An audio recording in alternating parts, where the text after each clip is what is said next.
मैले मेरो छुट्टी थियो नि त, त्यही भएर मेरो मिनी ब्लग बनाएको छु।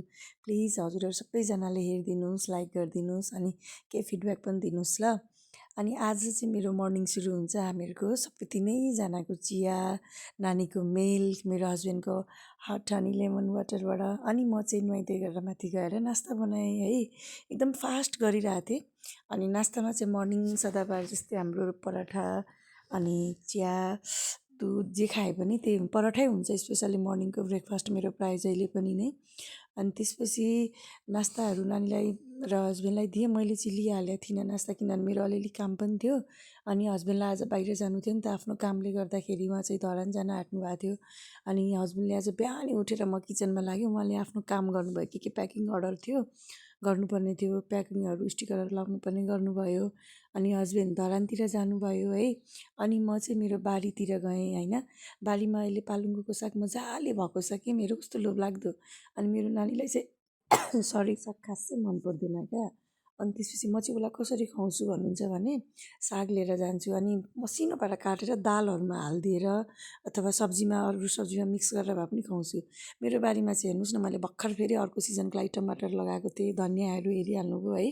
अनि नानीले चाहिँ खाना पकाउँदै थिएँ, मामु हजुर पनि मसँग बसेर अरेन्ज खाइसु न भने। अनि आज कस्तो मजाले घाम लागेको थियो नि त दिउँसो, मामु छोरी बसेर अरेन्ज खायौँ एकछिन। त्यसपछि आज मैले घिउ खारेको थिएँ क्या, हस्बेन्डले ल्याउनु भएको थियो। अनि सँगसँगै हेर्नुहोस् न मेरो खाना पाकिसक्यो, मात्र राइसमा सिटी लाउन बाँकी थियो।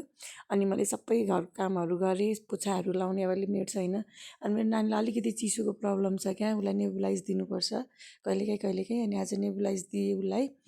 अनि त्यत्तिकैमा हस्बेन्ड पनि आइपुग्नुहुन्छ। अनि हामी चाहिँ खानाको लागि रेडी गर्छौँ। अनि दिउँसो नास्तासँगै खाएको थियौँ, बिचमा हामीले फ्रुट्सहरू लियौँ। त्यत्तिकैमा हस्बेन्ड पनि धरानबाट आउनुभयो। अनि खाना लन्च हामी आज छुट्टीको दिन चाहिँ तिनजना दिउँसो पनि सँगै बसेर खाने भनेर खाना खान पर्खि नै रहेको थियौँ। अनि लगभग 2-3 बजी आउनुभयो। खानासाना खाएर नानी र उसको पापा चाहिँ तल जानुभएको थियो। मैले चाहिँ आज गाजरको हलुवा बनाएको छु है।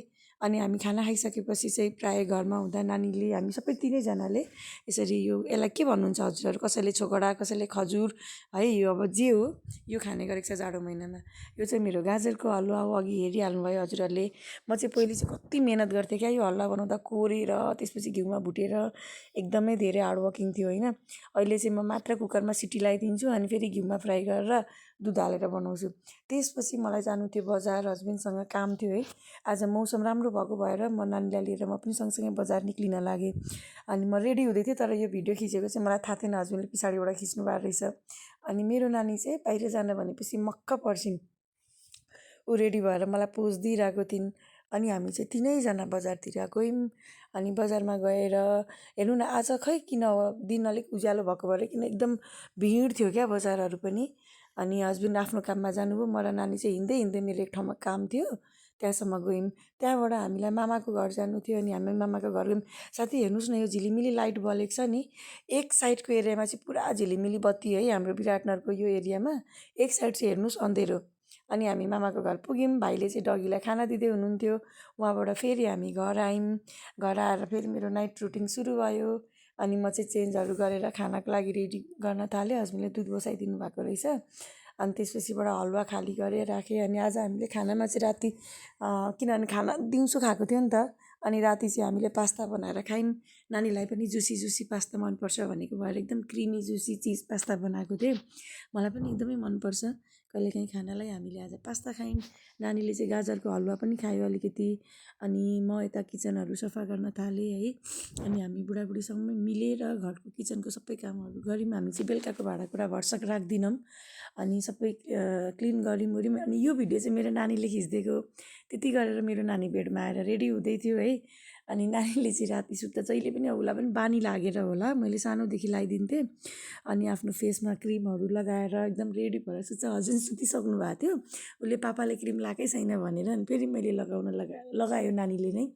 अनि क्रिमहरू लगाएर रेडी भएर ऊ सुत्छ। हजुरहरूलाई भिडियो कस्तो लाग्यो प्लिज लाइक गर्नुहोस्, कमेन्ट गर्नुहोस्। Thank you.